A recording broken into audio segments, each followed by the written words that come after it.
Welcome, everybody. Hi, everyone. Thanks so much for joining us today.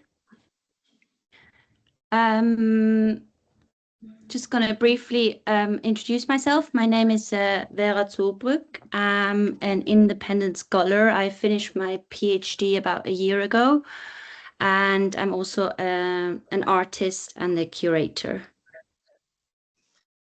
I am Mireia Ludovic. I'm also an independent scholar who finished her PhD about a year ago, and I am a visual artist and photographer.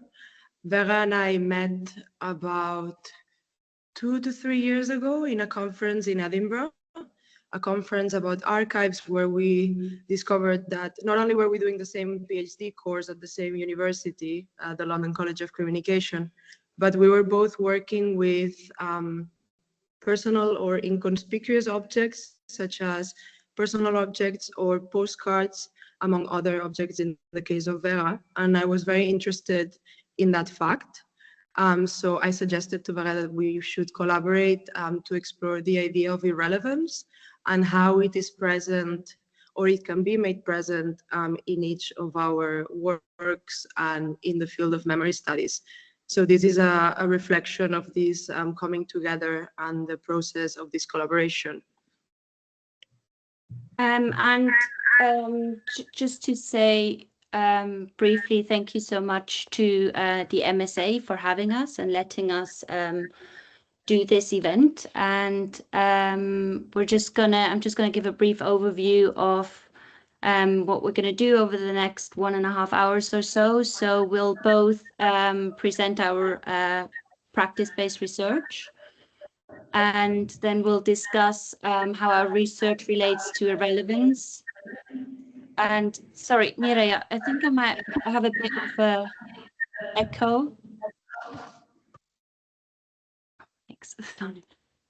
So we'll discuss how our research relates to the concept of irrelevance and how, in general, this concept could be embraced in the context of memory studies. And then we'll also reflect on the workshop format that we devised together, which is called Archiving Anything. And we delivered that in the context of the Anti-University Festival taking place in London last October. And here we'll kind of further dive into the importance of extending beyond the academic realm to embrace the notion of irrelevance.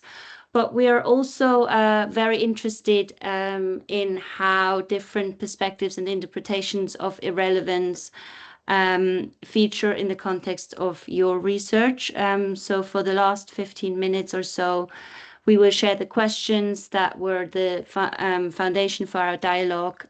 We'll share them again, and we would like to open the session for discussion.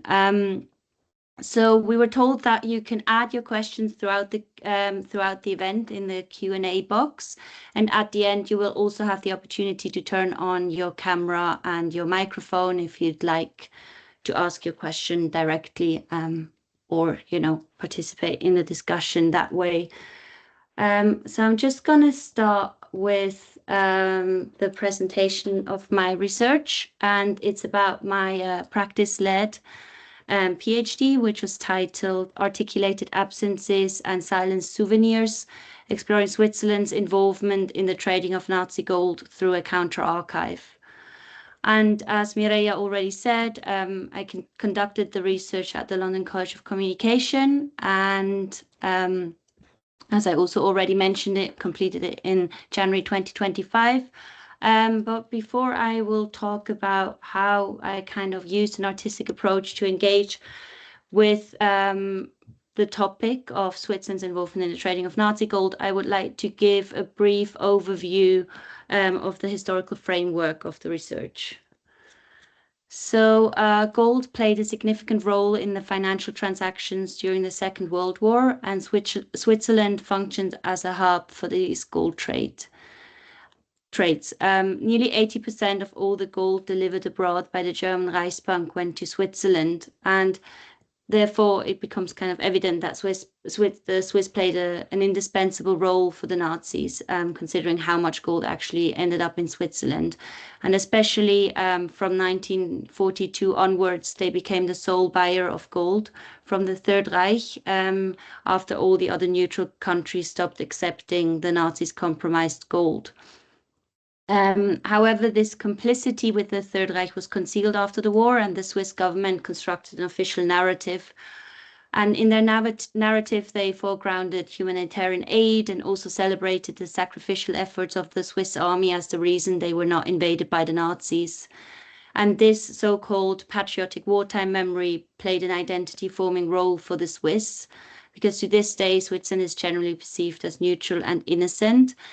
And this is also due to the fact that the extent of the country's complicity in the gold trades was not fully revealed until the late 1990s, when an independent commission of experts was appointed to investigate Switzerland's role during the Second World War. And in their inquiry, they revealed Switzerland's precarious involvements with the Nazis, but also its morally questionable refugee politics during the war. However, these findings have had a limited impact in evoking discussion and a critical engagement with the past. So I took a different approach for my research. I was looking at gold because I was quite interested in the way gold has a strong effect on people and is considered as a symbol of value, beauty, purity, greed, and political power. And gold does not degrade over time. And because of this intrinsic value, it can be melted and remelted over and over to fully hide its origin. And this was also the case in the Second World War, because some of the gold that was sent to the Swiss National Bank was of a precarious provenance. And it contained remelted victim gold taken from Jewish civilians of occupied territories and concentration camp victims. And because of this hidden provenance of gold, it is kind of a secret in itself. And there's an inability to properly challenge the precarious provenance of gold. And this is still a problem today because the mining of gold is the cause for violent exploitation, human rights abuses, and fatal environmental impacts. And to this day, Switzerland is still a major hub for the refining of gold, with 50 to 70% of the worldwide gold refining occurring on Swiss territory.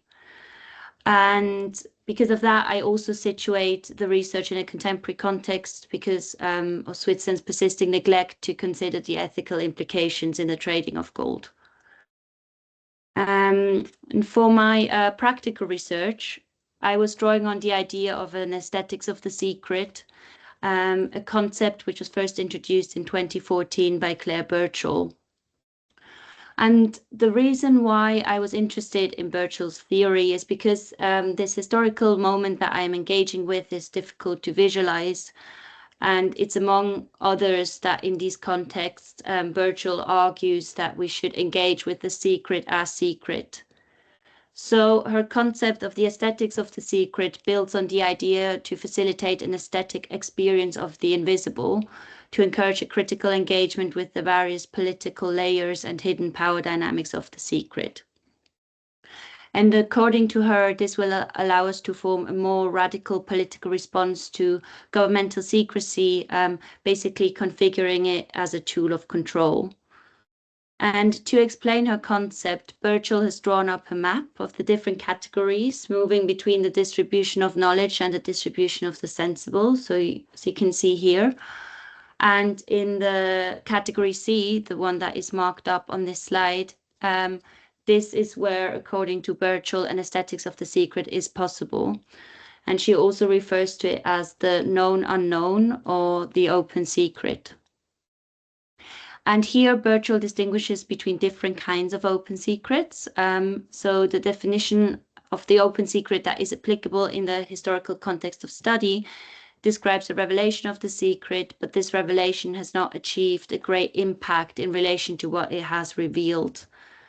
So if we think about the lack of engagement with the exposure of Switzerland's complicity and also the whitewashing of those findings which happened after their publications by politicians, this definition is applicable. And another one of Birchel's classification of the open secret is the knowledge that a secret exists, but we do not have access to its content. And because of the gold secret materiality, gold could therefore be considered an open secret, because we know its materiality is a secret, but it's impossible for us to establish its provenance. For my practical research, I directly include gold through the method of gilding, which is basically just adding layers of gold leaf onto an object. But this is also a performative act of hiding and masking. And the romanticized perception, in contrast with the hidden, mostly precarious features of gold, allow me to draw a parallel to the role of Switzerland during the Second World War, because both are generally idealized, and this is made possible through the hiding of facts. So by working with gold, I drew on these metaphorical connections while integrating the secrecy aspect of the gold's materiality. And for my research, I work with different objects, which I will then talk more about later on in our dialogue in the context of irrelevance. But I just want to, so these objects are especially interesting for a number of different reasons, but so I'm working with souvenirs, for example, and I'm interested in those because they have romanticized connotation, and they kind of mirror that these romanticized connotations of material and narrative. And other objects in the archive are also objects of remembrance, but they are military memorabilia and commemorative objects, not just souvenirs. And but I think the reason why I was initially drawn to souvenirs is because of their innocent and kitsch depictions, and they're kind of reducing a country to a very limited array of cultural symbols, but also because they are a medium of memory and they have a nostalgic dimension because their value is assigned to them through memories and connotations.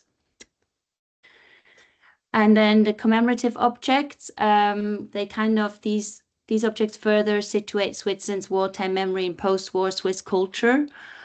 By drawing on the notion of military resistance, they also continue to perpetuate Switzerland's wartime myth.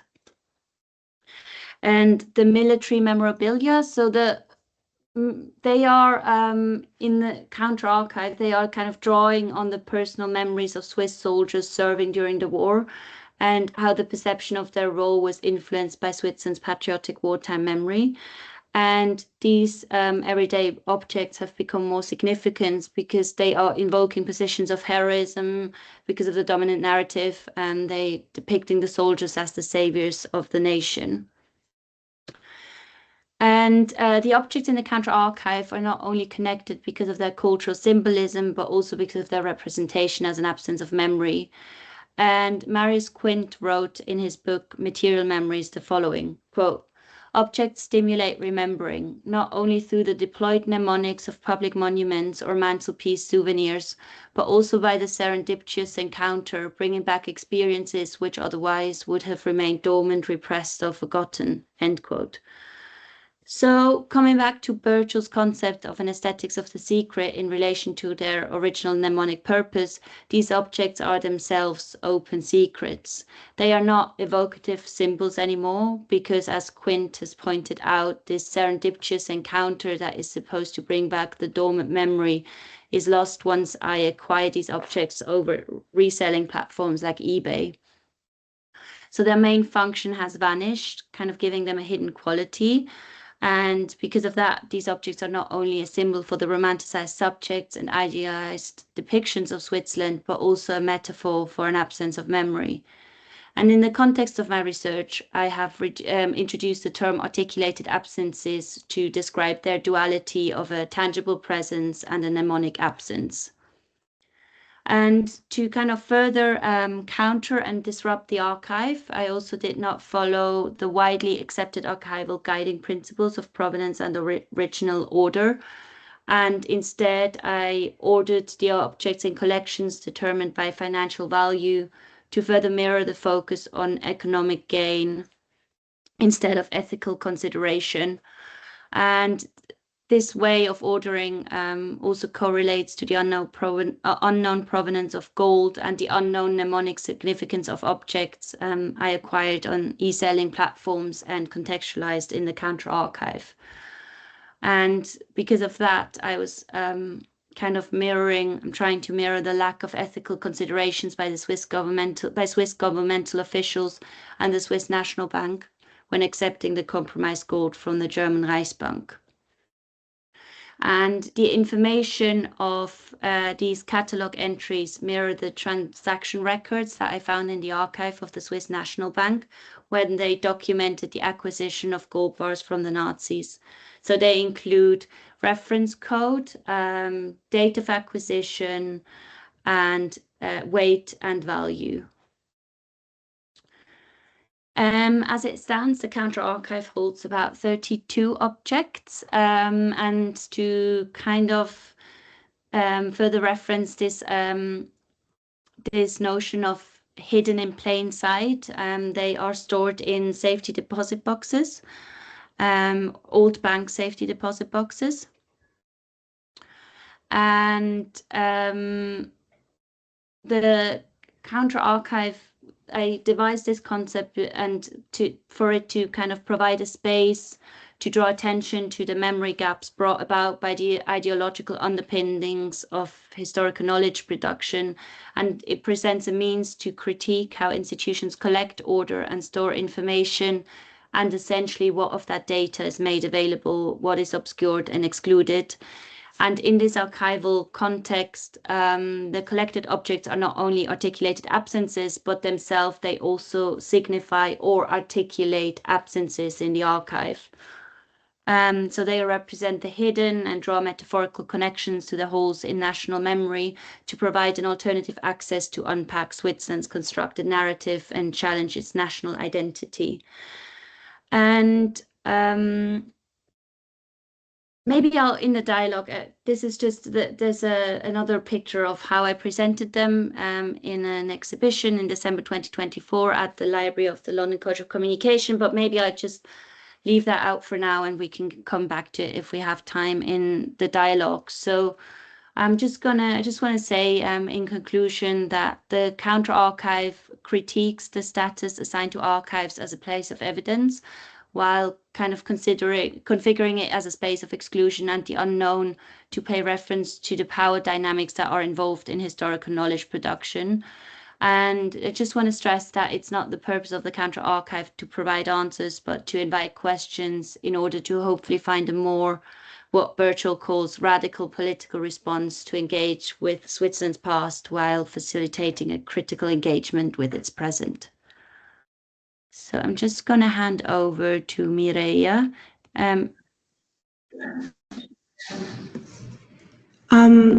I just realized I'm not able to control the presentation. Yeah. Is that something that you could change, Ekaterina? Because it says the administrator has removed the ability to solicit control. Otherwise, I can always ask you, Vera, to go through the slides, even though it might be a bit. It might be a lot of repeating. Yeah. Next slide. Yeah, one moment, I will check it.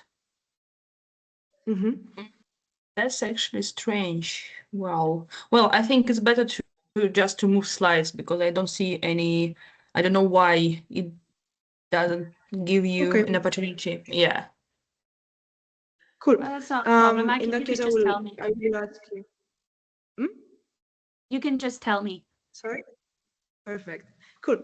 Thank you so much for your presentation, Vera. It's always nice to hear it, even though I've heard it many times before. So as I quickly introduced myself before, I mentioned I finished my PhD last year, and my PhD was a practice-based PhD that applied an autoethnographic approach to my own family archive to connect this archive to the instances of displacement caused by the hydroelectric dams constructed during the Francoist regime, and to explore how personal archives are able to contribute to critical discussions on memory politics in the context of Spain's past. Next slide. My research particularly focused on contributing to the critique of post-Francoist memory politics, which has been extensively studied, especially when it has to do with through the lens of the transition, to the processes of exhumations of bodies from the Civil War and after, and in respect to the official archive. I intended to connect the intergenerational memory of this time period to projects of territorial transformation undertaken by the Ministry of Industry and the National Institute of Colonization. Over 600 dams were built under Franco's regime, presented as symbols of progress and modernization, often using forced labor from Republican soldiers, prisoners, and these projects reshaped territorial and social relationships across Spain, also through the construction of new villages, which was undertaken by the National Institute of Colonization. Next slide. One such example of this process was the village where my grandfather was born, which is called Faió, and it's located at the Franja d'Aragó, where it borders with Catalonia. It was previously a mining and fishing village, and the key location during the Battle of the Ebro. And Faió and its neighbor village Maquinensa were flooded in 1967 and then Maquinensa in 1975 to build the Ribarroja reservoir. Next slide. As part of this process, the village population were displaced to a new town, totally transforming its economic, social, and political life. As a result, the bond with the river was severed, and the resulting village has no visual trace of its past, which can only be recognized through the tip of the old church coming out of the water of the Ebro River, as you could see in the first slide, which serves as a reminder of this erasure and this previous life that people in the village had. Next slide.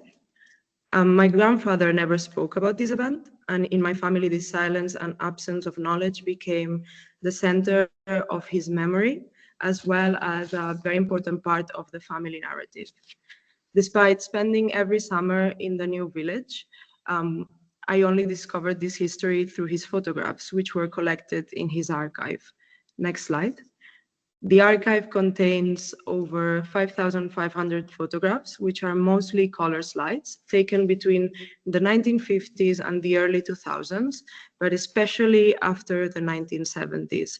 This is one of the images which depicts the construction of the central town square of Faió, where you can see some construction materials on the side. And I just quickly want to mention the structure of the town, which is built to resemble an almond, and apparently following socialist architecture principles. But its centripetal structure means that it's structured through like cul-de-sacs where people can see the direction, like where they're going to end up, and then you always end up emerging in this central square, which was always very disorienting for me and resulted in a very strange memories of this village. Next slide. So this archive focused mainly on everyday family scenes and community scenes, particularly in the new village, during its construction, its celebration, but also scenes of work, especially the work relating to almonds, so where there's a lot of attention paid to the trees, the fields, and the process of harvesting and processing the almonds, as you can see in that image. These images were not broadly circulated. They were only projected to the family in shared events. And I inherited this archive in 2018 after both grandparents were dead. And for that reason, and also because the archive didn't have an intentional structure or order and very limited information on the boxes or the images themselves, I had to start to reconstruct the stories and histories of the archive. Next slide. Whilst the personal impact of dam construction remained private, its development was broadcast through the noticieros y documentarios newsreels, the Nodo. In these images, dams were presented as moral and technological triumphs within an official narrative of process that enrolled the population in its own territorial homogenization. This was used to justify the coup, the alzamiento in 1936, and the vision of the regime as a guarantor of stability and progress by linking such policies to the efforts of reconstruction of the nation after the war. This contributed to a material memory found in the modified landscape and in an embodied memory based on fear, shame, and guilt, affects which were instrumentalized to enforce consent with the regime, and later on with the absent politics of memory of the transition. Next slide. Through this process, the Francoist and post-Francoist memory politics created a very narrow space for collective memories outside the official narratives. As a result, many divergent memories were pushed into the private sphere, where when intergenerational transmission is broken, they risk disappearing, becoming irrelevant within collective memory processes. In one of my initial series titled A Walk Through Irrelevance, I positioned the personal objects that I found in my family home in Fayó within the village to reflect on this dynamic through the lens of domestic life. Unable to represent the history of the town or the history of the family, these objects are the relevant counterpart of official memory, speaking of the construction of state narratives through the capture and disempowerment of the everyday. Next slide. In my practice, I developed an autoethnographic approach to working with the archive collaboratively and facing the silence around my grandfather's story, especially opening space for the voices of the women in my family and the stories that exist around the silence that surrounds my grandfather.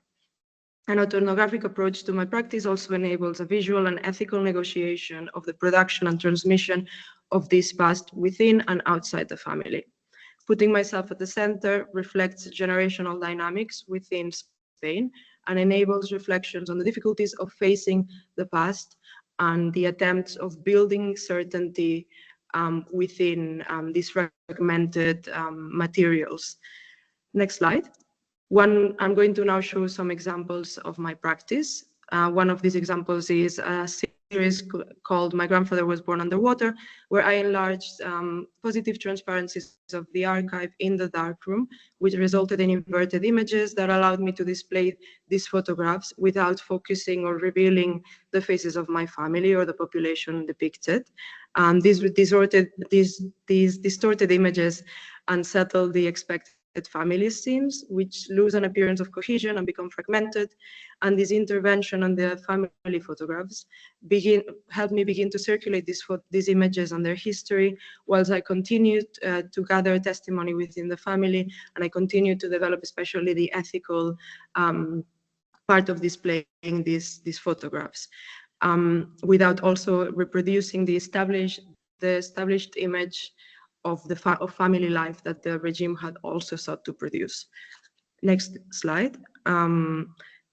This testimony was gathered in a long-form interview with open-ended questions in which my aunt and mother established a dialogue in response to the questions, to materials of the archives and each other's perspective.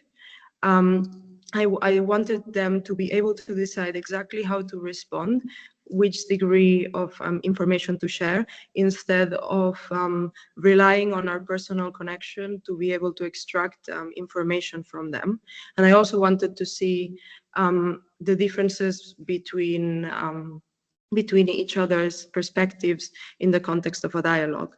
And these also sought to position the voices of the women of the family at the center without creating a new narrative, but rather adding complexity to the inherited one. Next slide. In surfacing and audiovisual composition, I combined the voices that were recorded during this interview with field recordings of the town of Fayó and the river, resulting in a retelling of the history of Fayó through the situated lens of the women and the landscape, which also becomes an agent of memory in this context. Whilst recounting the history of Fayot, the everyday emerges as the space that weakens the erasure of the past through multiple voices and perspective. And in fact, it shows how the past has never stopped to be transmitted. It's transmitted through everyday exchanges, like, for example, hearing the history of the old town during moments of shopping, which is something that my aunt recalled and expressed a special appreciation to the women of the village as the people that ensured that she knew about the history of Fayot. Next slide. And so I'm just going to share some concluding remarks about the practice as a whole. By building a practice that connects family memory with the history of Fayot, the archive shifted from a private collection of photographs to a collaborative assemblage with multiple authors and meanings. In the face of the erasure at the core of the Francoist memory politics, the personal archive is not able to offer consolation or a stable narrative. Instead, it's a space for uncertainty, which in this case has an origin, the dispossession of places, histories, memories, and subjectivities brought by the regime's territorial policies. Stability can be introduced in the archive through the creation of a hierarchy or the imposition of a taxonomy of materials, stories, and voices. However, I propose that uncertainty instead offers a generative potential of discovery, friction, and reinterpretation where the fragments of the archive interact dynamically. Building a practice that embraces the uncertainty of the archive as a space for participation enables what Maria Rosson calls emotional resistance, which is a reparative approach to archival knowledge. And such an approach allows a reconnection of elements disconnected from collective history, but also the mapping of relationships that have been flattened, erased, and rewritten by previous structures of power, be those the state, the official archive, or the patriarchal construction of the family. That's the end of my presentation, so you can come back, Vera. And thank you for moving the slides. Oh, very welcome. Thank you. Thanks for your presentation. It's also always lovely to hear it. And it's funny because I always feel like I discover new things. Maybe your presentations are a bit more diverse than mine. Yes, which is useful but also unnerving. I mean, we have these questions, which I said at the beginning, are kind of are going to be the foundation for our dialogue. We both we came up with these questions together, and then we both kind of engage with them separately. So I guess we could just dive right in. I just want to say one thing that struck me is what I find quite interesting, and that will then also come up more in the dialogue, is this idea, like when you spoke about the archive as a place of uncertainty.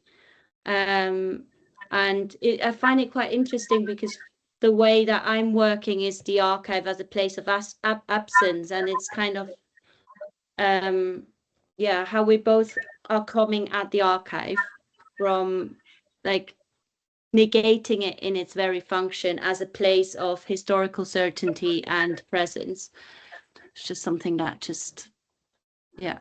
Yes, I totally agree with that. And I remember that the first person that made me realize how uncertainty was so important in this process was someone that I was collaborating with, Julia Schauerman. And she mentioned this uncertainty, and there's almost what's the word, a contradiction, because especially coming at it from like an autoethnographic approach, I feel very certain about the history that I'm trying to put forth and the values behind this effort and what I'm trying to convey, but in the process of becoming public, then that uncertainty is revealed, which is very similar to your work in a sense, as like the fact that you're working with postcards, which are something that is found in so many homes and is so prevalent and so unquestioned.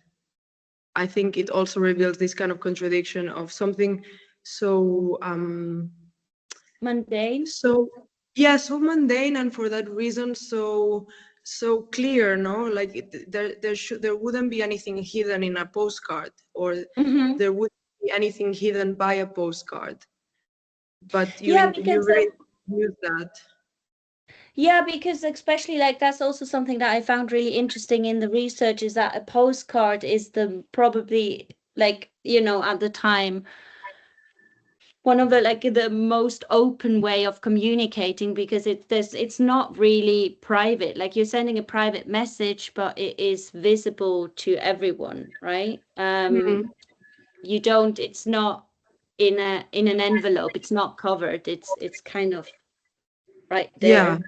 And the But yeah. intention also, the intention behind the gesture of sending a postcard also seems very obvious, that it is, I was here and I thought of you,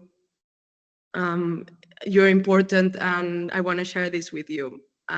So I also, when you were presenting, thought that the idea of something being kitsch, and then connecting that with the act of obfuscating and the act of hiding is very interesting. And it made me wonder what an aesthetics of irrelevance would be, whether it would be something kitsch and camp, I was just maybe. thinking about that today. Yeah, I was just thinking about that today when I looked at the question again, how, like, maybe that's something that we need to dig more into, the aesthetics of irrelevance, because I think at some point it's almost impossible to define, right? In a way, but then it also isn't, because maybe, unless maybe this is maybe the point where we kind of can come back to irrelevance in the way that, like, it's, when I was looking at these questions, it's just I just continue to find it so interesting and so rich, but then also just so fluid and kind of intangible at the same time. And maybe, I mean, because I think, like, the way irrelevance features in the research is obviously, like, in the historical context, it would be, you know, like in the way that, for example, that certain information was deemed irrelevant, right? So in relation to my research, the information about the extent of Switzerland's involvement and how that was not shared with the public, and kind of also forging ignorance through that, and kind of then the question that comes from that is, like, how are histories made relevant in the first place? So, like, we briefly talked about the archive, but also how are they made relevant through material and cultural signifiers, like the postcards, or you know, like wooden cows. It's incredible how many kitsch depictions there are of like Switzerland that always kind of go into the same realm of, like, oh, you know, this innocent country of, like, it almost feels like mountain people, like, you know, like we are living in a different time where we are still like milking our cows, you know, and we live in our chalets in the mountains. It's just, yeah, it's quite. Yeah, and having access to delicious chocolate somehow. Yeah, From all the cocoa that comes from Swiss soil, obviously. yeah, exactly. And like listening to what you were just saying now, it's making me think about what you were saying of how histories become relevant, which is very important, is inherently important in the field of memory studies, which has helped claim the relevance of histories left outside of processes of justice, peace, or even the historical canon. And then there's also after things become relevant, they become part of a paradigm where then they circulate through these representations, like in postcards, because you wouldn't represent in a postcard or in an everyday image, like for example, family images, you wouldn't represent things that were not visible in or like understandable under particular accepted structures and canons. So I think in that sense, irrelevance, it helps observe how things have become relevant and where they were before they underwent this process. But also, I guess I wonder how they can also, like, is the goal of working with irrelevance the dissolution of the concept itself, or like that something stops being irrelevant, or is it to support other more relevant processes of history? The way I understand it, I was also thinking about that. I think the way I understand it, for me, irrelevance, like it offers a way of kind of reclaiming this idea that there's only certain, not this idea, but this like structure that there's certain systems of power that assign relevance, right? Like we have the institutions, we have which are the museums, the archives, etc. We have the universities, we have academia, we have all of these like hierarchies in historical knowledge production, and also in memory production, like the way it's so relevant, it's so intrinsic in both of our researches, like how the forging of myth is, you know, and patriotic wartime memory is such an important intrinsic part of the historical politics. Where am I going? But then also I think, I'm sorry, I'm rambling, but I think then claiming irrelevance as something that isn't necessarily irrelevant, do you know what I mean? Just is kind of taking the weight and the power from the term of relevance. Yes. In the way Yes, that yes, yes. if we just give it the, if we decide to collaborate, to work together, to, you know, find ways to discuss all of these different perspectives, all of these different aspects and viewpoints, we might be able to kind of question the very notion of relevance itself, because irrelevant is never really irrelevant, if that makes sense. Yes, and I just realized something I wanted to say before, which I'll leave until the end of my response. But to add to what you've just said, for me, it also helps realize a kind of anachronism that can happen sometimes, either within research or like in social discussions, where we all understand that certain things are important or not, but we are also working with systems that have been transmitted historically, systems of knowledge, systems of organization of information, of like processing as well of this information, both through institutions, in more interpersonal context, but also in an embodied way. And there's a kind of disconnect, or which is an anachronism, where like you're working with the remnants of the past in also how you process the work that you're doing in the present. So, for example, thinking about the feminist lens in my own work, it shouldn't be something that is innovative, let's say, but it's still kind of something that you need to re-establish within certain contexts of research, or why certain like elements of embodied memory can constitute legitimate materials of research, etc., which I think is very interesting, and which for me becomes very clear when you look at things through this lens of irrelevance. And then I also wanted to go back quickly to the idea of the kitsch that we were discussing before, which is that what I really like about irrelevance is that there's an element of playfulness, which introduces a different approach to work that can sometimes be very heavy and be, you know, very full of a lot of pain, which has to be there and has to be claimed. But it's good to facilitate these processes through also introducing kitsch play, something a bit more joyful, and especially through an art practice that really yields itself for a more playful, or not only irrelevant, but a little bit irreverent approach to research. Yeah, no, I mean, I definitely agree, obviously, that there's a lot of potential found in artistic practice to deal with this idea of relevance.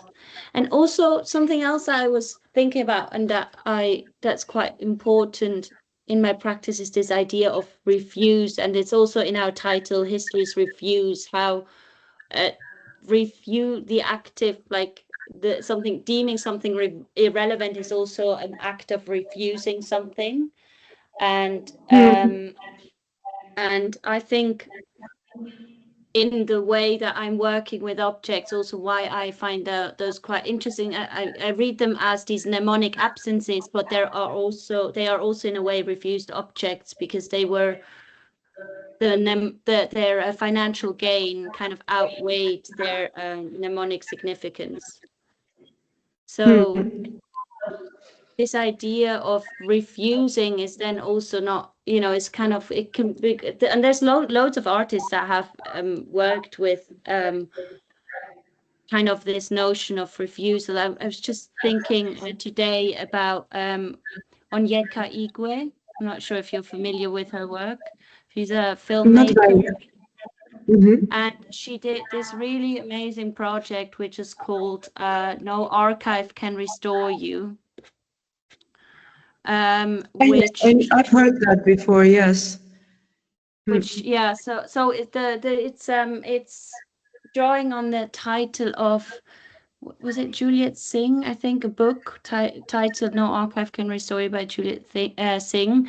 And she kind of, in that work, she explores, like she films this abandoned building, which is the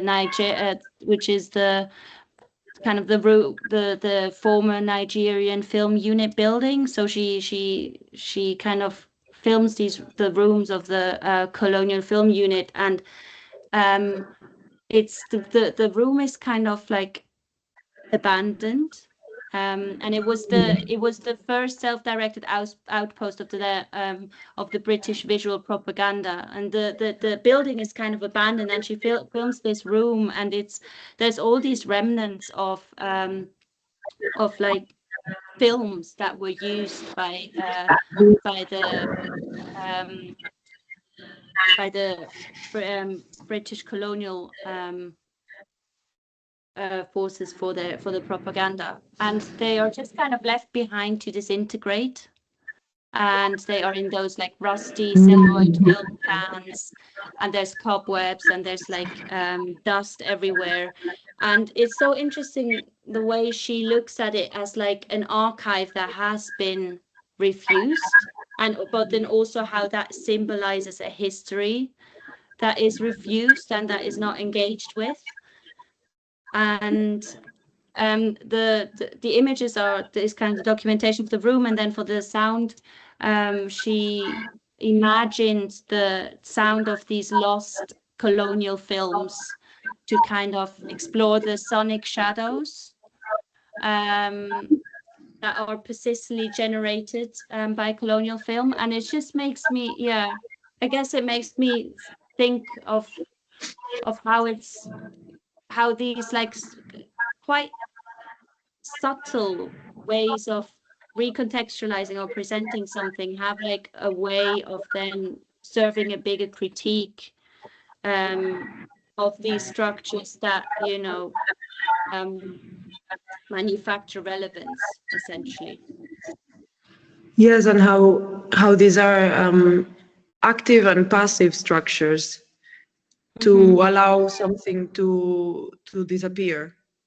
Yeah, is a strategy, or maybe just a byproduct of all these structures of power. And it was making me think about where it also raises the question of what is necessary for an official archive to become and to endure, and how there's all these requirements which are tied inherently to the ability to preserve something, which are spatial, like spatial storage, stable conditions, and an investment that is like financial and social. And I was just thinking, when you talk about refuse, I often felt like part of my practice involved hoarding things, to interrupt the process of refuse that is inherent of the archive, where like what is not selected disappears and becomes trash eventually. I had to, for example, take these objects which were going to be thrown away, the objects that I showed in my presentation, and just start moving them from house to house, because I no longer live in Catalonia, so I've had to ask for favors. And then it really makes me think of these, the counterpart to the archivist is the hoarder. And there's only one that is recognized as a service to society and to knowledge, and the other one is attached to ideas of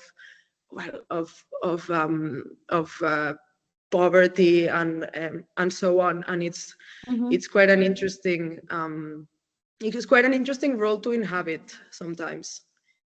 And also especially interesting because I think for a lot of, like, the general perception wouldn't be that those are conflicting positions, right? A lot of people would consider archiving as a way of preserving the past and preserving all aspects of it. I mean, I don't think that in this context that's the general perception, but that's also, I think, where I kind of came from. In a way, I didn't think as critical of it as I do now, obviously, but this idea also, Mbembe's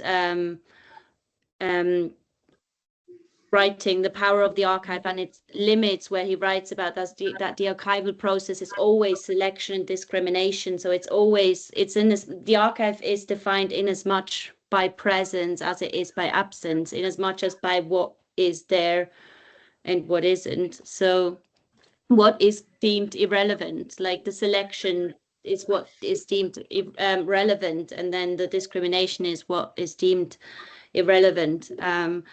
But yeah, this how it's never the full picture. So Never how the can full picture, yeah.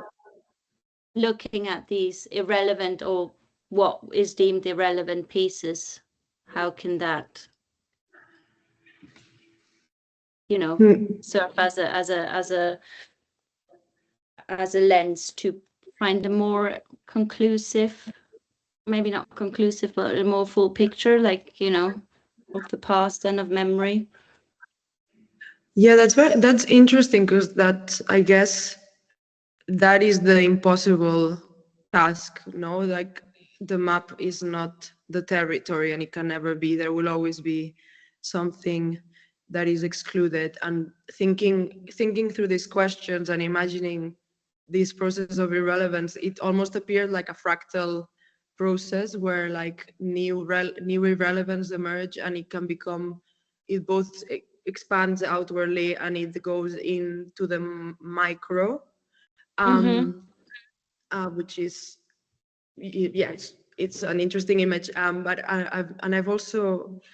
what I also have been thinking through is the idea of minority, which is a concept that I was working with in my research, which is coming from Deleuze and Guattari, and it speaks of this. It introduces the idea of the binary between what is hegemonic or central and what is further away in distance of importance and power from this core, but not only as a way to reveal these hidden operations of power, but also as a way to imagine alternative configurations that do not seek to like become the new core and the new center, but rather to, you know, dissolve or destabilize this force that, you know, this organizing force of exclusion and inclusion, and not only exclusion and inclusion, but the kind of mapping of that process onto social values, political values, what's important, what is not, and therefore what informs decisions, knowledge, etc.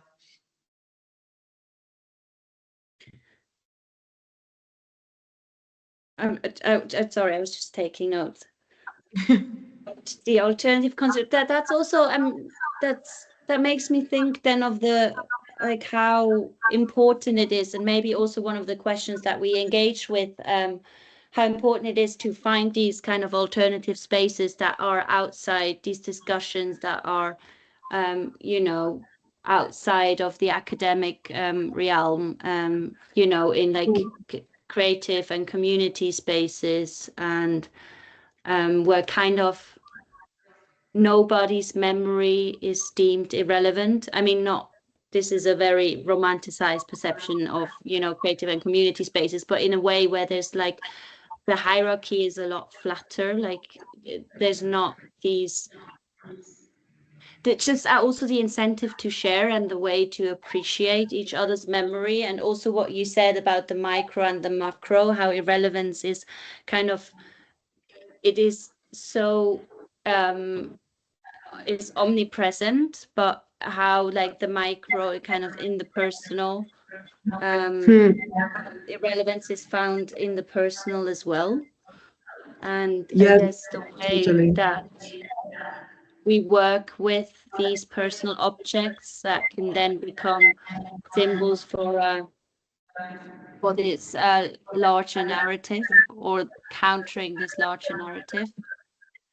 Yes, absolutely. And in a way that even though it's been important for memory processes and knowledge from memory to be a tool for justice, it's also good to not apply a utilitarian lens to memory.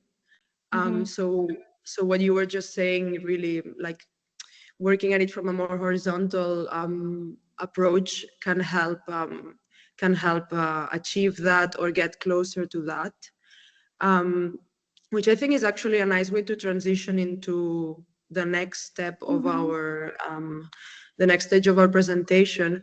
But if you don't mind, I will turn on the lights in my space, because I see that it's slowly kind of become a little bit more intimate, and I don't want to get fully in the dark, so just bear with me. Yeah.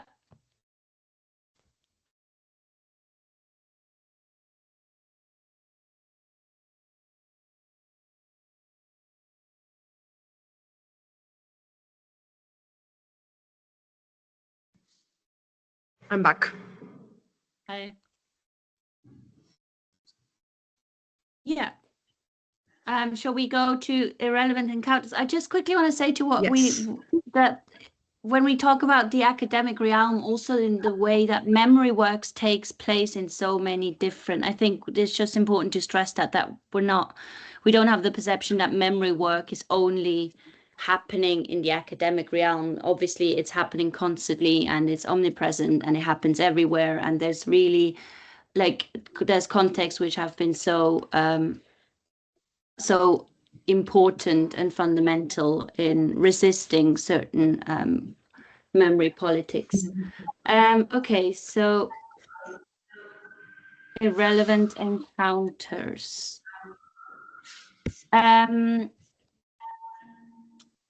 So the relevant encounters is kind of a platform. I'm not quite sure how to describe it, actually. It's just something that that we came up together. It's this idea of finding different outputs, different engagements, to explore this notion of irrelevance together. So it's basic, I guess it's a framework in some ways, and we also want to talk today about a workshop that we delivered in October of last year, which was titled Archiving Anything, and which we conducted as part of the Anti-University Festival, and where we created an archive together with participants to kind of explore this concept of irrelevance further. And I'm just going to move to the next slide so you can tell them about the archive. Yes, so when we were starting to design this workshop, we thought that the idea of the archive was fitting for the context. The archive, we were thinking about it through the work of Erin Manning and in collaboration also with Brian Masumi, which is a form of thinking about forms of remembering, but not through the lens of traditional archive practices. The archive is not a repository, but instead it serves as a meeting point where what's at the center is the process. And in that sense, it was fitting for us for this concept that we're still beginning to map and to think about, but also as a way to bring an archival sensibility and our knowledge that we've been developing through our research to a workshop that is open-ended and participatory, so that there isn't an unexpected format or outcome, but rather the possibility to respond, and whatever response occurs in the process is incorporated into the concept itself. And for the workshop, we wanted to create one of these on archive, as Mireia just mentioned, and we kind of asked participants to bring small objects, stories, materials, images, or anything to explore unexpected connections, and we then placed them on a tablecloth coated with cyanotype emulsion. And then kind of use this concept of the unarchived to challenge dominant structures of relevance and resist cycles of forgetting. And we both thought that the Anti-University Festival was a very fitting context because it happens every year for a week in October across various locations in London. And the anti-uni team, they accept every approach as long as it's not discriminatory. And there's no hierarchy in their scheduling. So because participants kind of pick their own time slots and locations. And just quickly about the Anti-University, I just took a quote from their website because I think it sums it up very well what they are all about. So, quote, "The Anti-University is an ongoing program of self-organized radical learning and mutual education events. It is a collaborative experiment to challenge academic and class hierarchy in, outside, and against existing institutional structures." End quote. So the Anti-University focuses on collaboration between organizers, hosts, and guests to share new forms of knowledge and develop new skills. And it was in that context that we conducted this research. And we worked with cyanotype as the method and the surface. Cyanotype is a chemical process by which you combine two liquids, and they create a photosensible emulsion, which you can coat onto porous materials. We used a cloth, which you can see as coating there, and then you expose it to the sun, and whatever is touched by the light becomes blue. And so if you cover with an object, you will get the outline of the object, but it also gathers all the unexpected traces of the environment, such as dust or anything else. So this reactive and sensitive quality of the process suited the concept of the archive as an open process, open to environmental qualities, but also to any mistakes that we might have made. So it's instability of the chemical reaction mirrored the open-endedness of the workshop and the concept that we're developing. And apart from the cyanotype, we also recorded sound. So we were not only capturing and collecting visual traces, but also the sound. So to kind of have a record of the stories that people shared, but you can also see that it was a bit windy on that day. Again, kind of what Mireia mentioned, gathering these traces of the environment where the workshop was taking place. And yeah, kind of drawing further on this idea of the unarchive, sketching the experiences of its making. So we're just gonna hope that this works. Yeah, so I just brought my camera. It kind of goes most places with me now. I got given it as a gift by a friend about maybe like 3 or 4 years ago, and at that point I had not done like analog photography since I was in college, and I'd always wanted to get back into it, and they brought it to me as sort of try and encourage me to do that, and it worked. And now I'm really back into analog photography again, which is great. I mainly just like to take pictures of my friends with it. I like to take a lot of portraits, so I have a lot of very now precious pictures to me of my friends, which I really value. It was very pristine when I got given it, and now it's completely bashed, and just the lens is all dented, and I'm just looking at it now thinking I need to get a new lens. And the strap as well was beautiful, like pristine, but now it's all twisted and got stains all over it, which I think is kind of beautiful because I don't have a case for it, and I just shove it in my bag and it seems to survive. It's kind of a bit like a brick, which is nice. And the shell I just found in my pocket right now.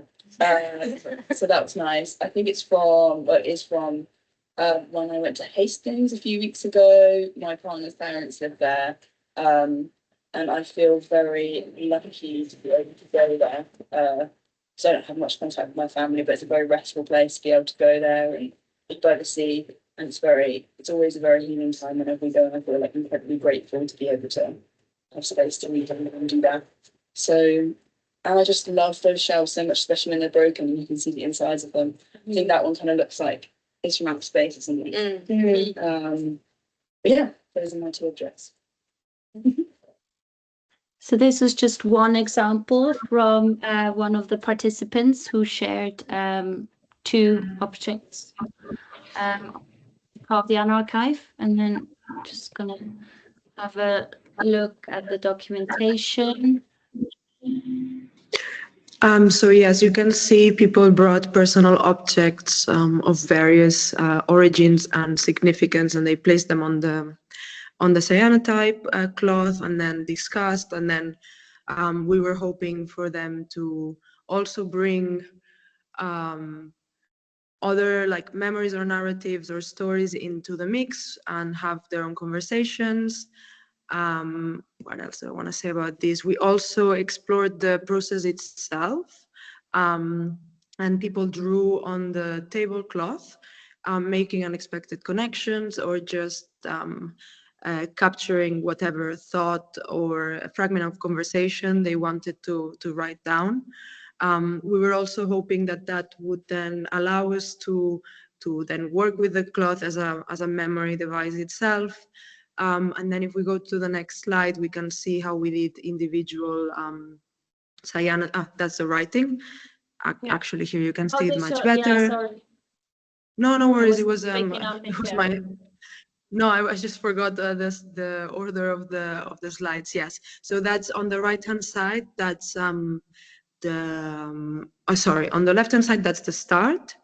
And that's where you see the coating, and then once it's been developed by the sun or exposed by the sun, then it gathers the color and the tone of the other side, and you can see the outlines, and then that is rinsed with water, which then reveals the final color. So if we go to the next slide, I think we can see some examples of how cyanotype looks after you have developed it with water, because we also did some individual ones, so people were able to take something home with them.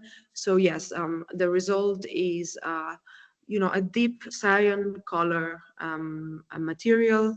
And then I think on the next slide as well, we can see a kind of zoomed in element. Unfortunately, the writing was a bit fainter than we would have liked. But yes, just some reflections on the workshop. I think that it was especially interesting to explore memory, personal memory, or like shared community memory in a transnational and multicultural context, such as is London.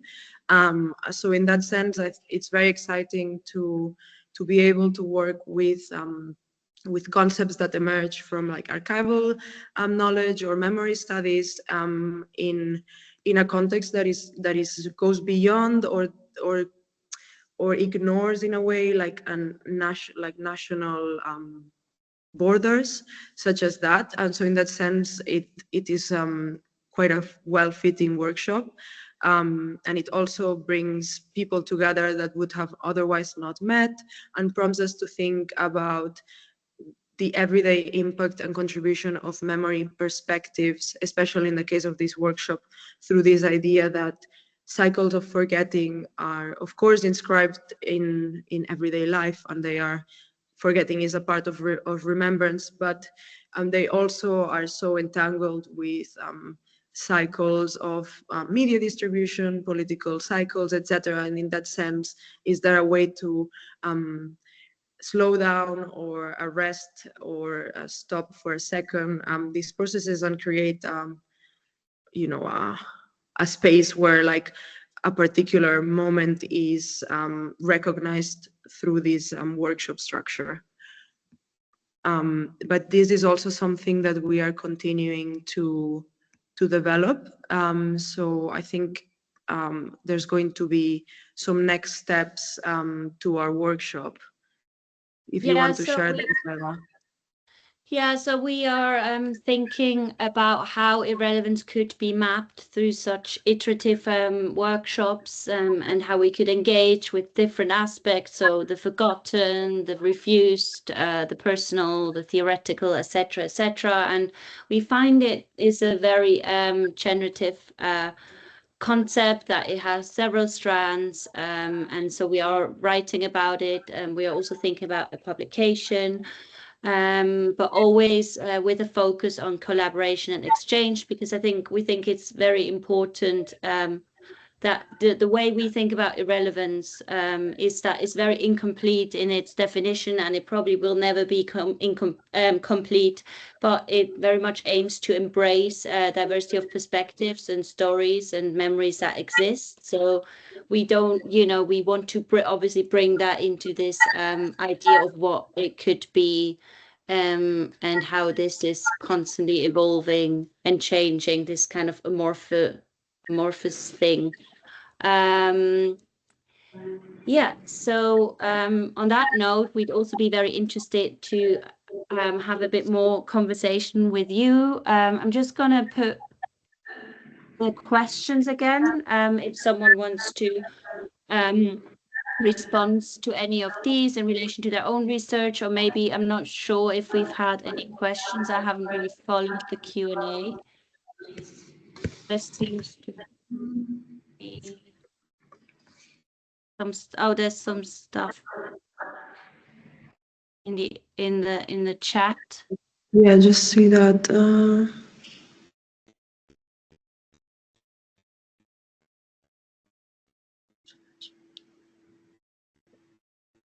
Okay, Bridget had to leave, unfortunately. Patriotic relevance. It's been a change in what is considered good or bad. I have to say, I always struggle a bit with patriotism in general. I'm quite critical towards it. For me, it always implies a very nationalistic angle that I find difficult to identify with. But I'm also aware that other people might see this differently. So for me, it's never really good. I would say. Maybe not also bad. It's just, I think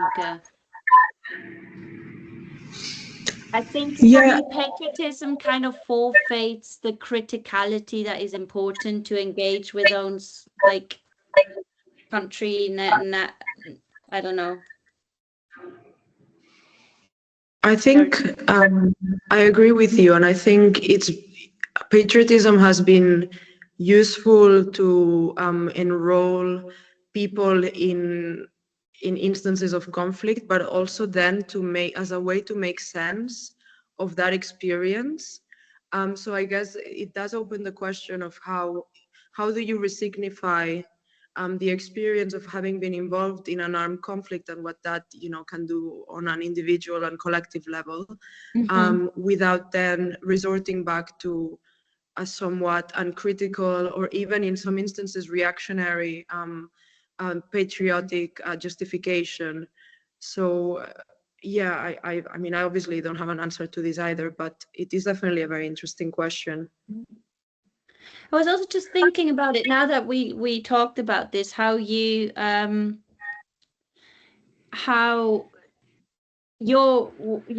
research is so much about like the personal and the way that the personal memory was kind of left out of this official narrative.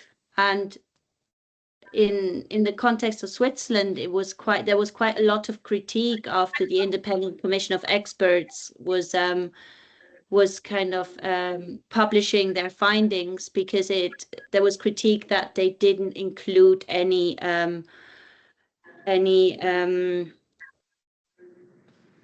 statements from people that were directly involved. Any what's the term?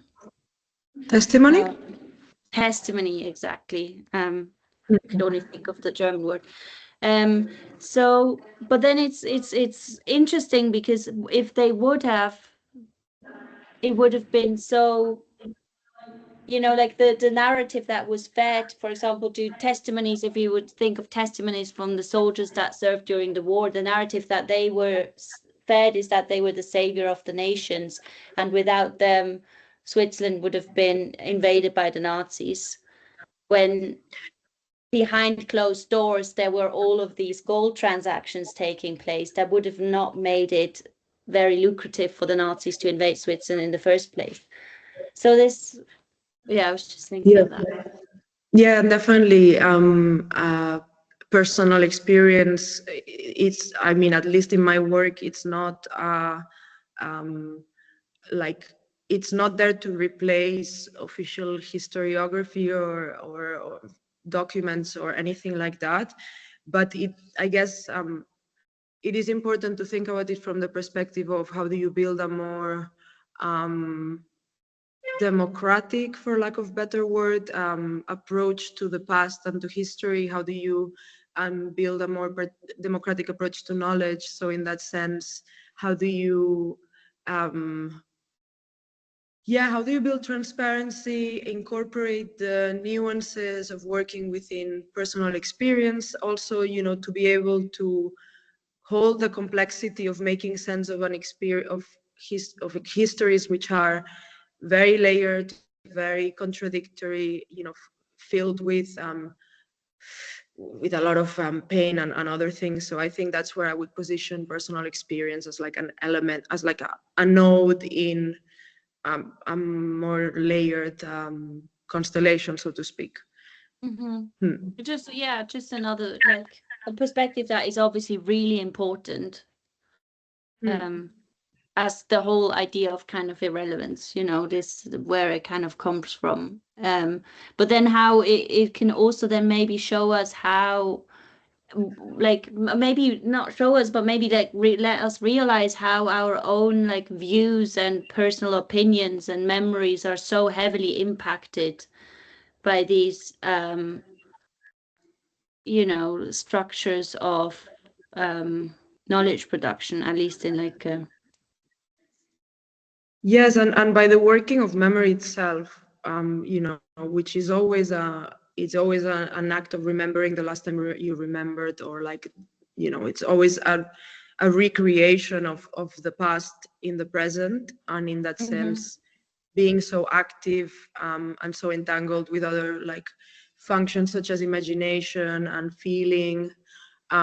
It's not a fine. It never has a final form, which I think is also. It's also a very interesting and complex mechanism. Yeah, it's constantly changing. I was wondering if there are any other like questions, maybe not in the chat, but if someone wants to turn on their camera or their microphone and just throw something at us. Yes, perfect. Go ahead, Kriti. I think. I'm not. Can I do that? Oh yeah.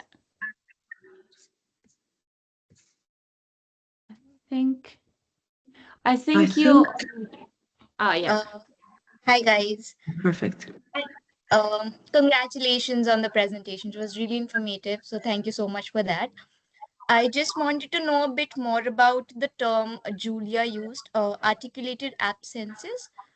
I just would like to know a bit more about how it relates to memory production and memory studies in general. Yes, so I introduced that term kind of inspired by Birchel's concept of the aesthetics of the secret, and how these objects, they are, like these objects, they are, as I said, they're tangible in their materiality. They also carry, there's another thing that Quint writes about, how objects themselves form records and kind of archives, through scratches, discoloration, etc., etc. So these objects, they portray all of these. They have all of these traces. They have all of these material manifestations, but their mnemonic connotation is lost because I acquire them over these e-selling platforms. So in the archive, they articulate an absence. So this idea of the archive showing a presence, a historical presence, is countered because they show a mnemonic absence. Does that make sense? It does. It does. Thank you. It was great. Thank you, guys. Thank you. Thanks for your question.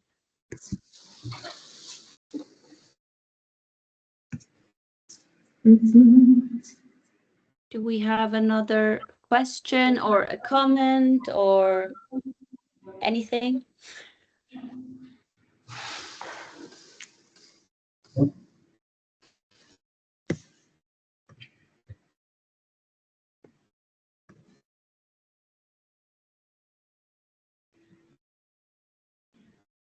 We don't have a question, then maybe oh, actually, there's something in the chat.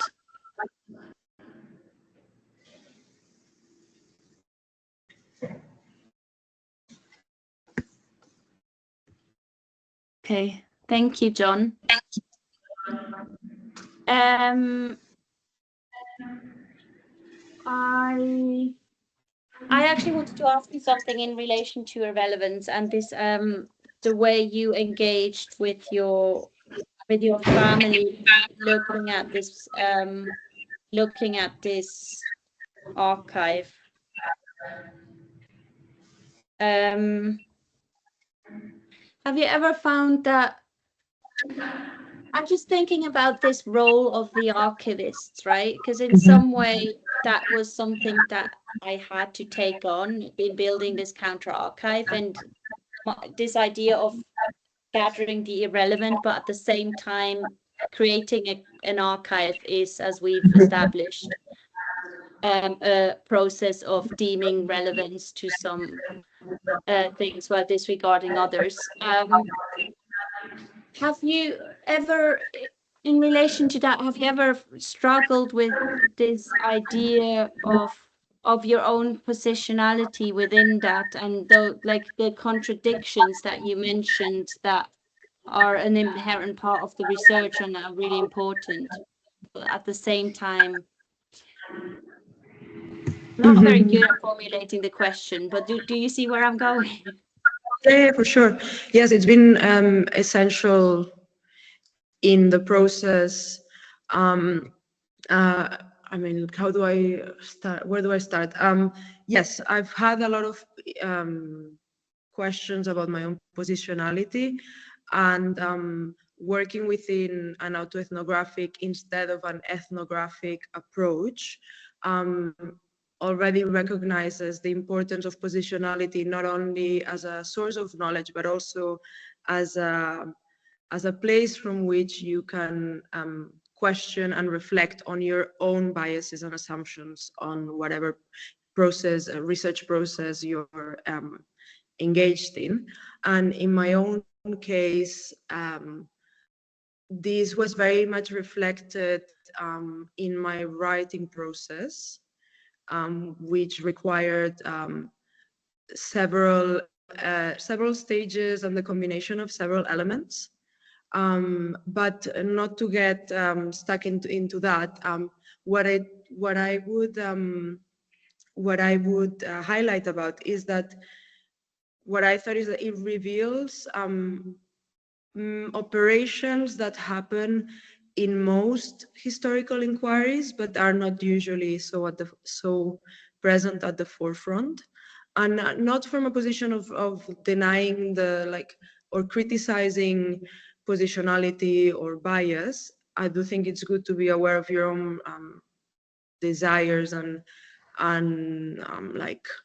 biases within research processes, but I also think it is a very generative position from which to work with, because it's made me much more aware of how to navigate friction, how to navigate participation from a more how do I say it?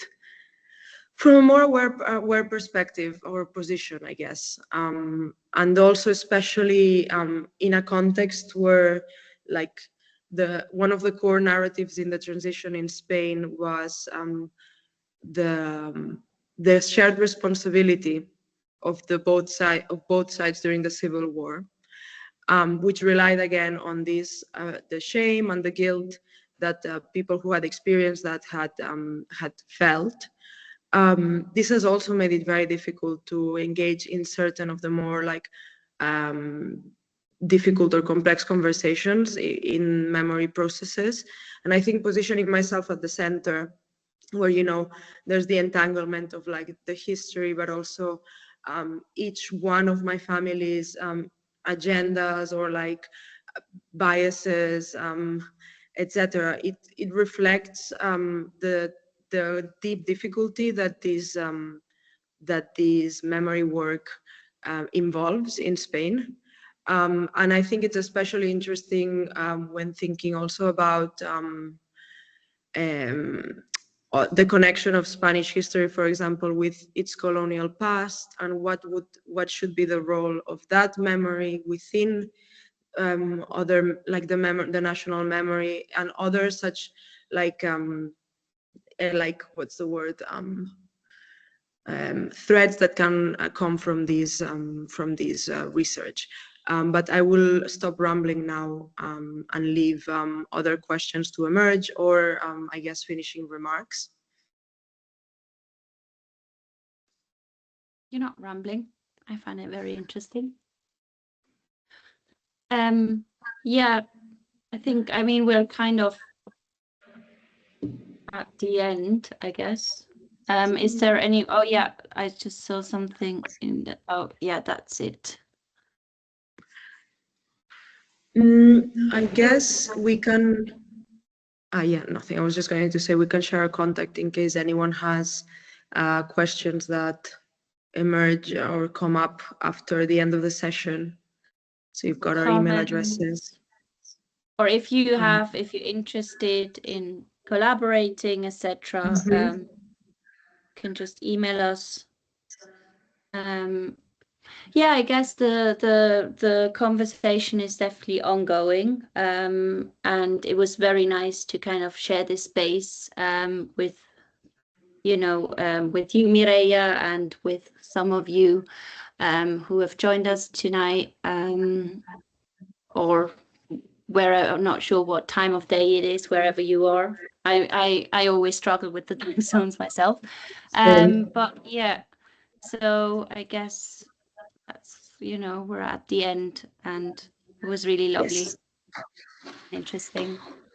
Thank you so much for joining us and listening to us. Hopefully see you soon in another event or maybe in person. And thank you so much, Vera, for your presentation and for the discussion. Thank you. It was, fascinating as always. All right. Yeah, I guess that's it. I'm gonna stop sharing. And Amazing.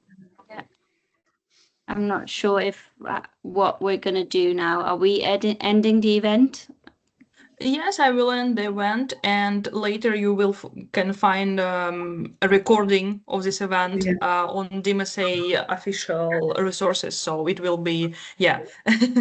So that's all actually. Yeah, we can reconnect, and I will end the event. So thank you very much. Amazing. Also, thank you to you, Ekaterina, for your brilliant assistance in all things technical.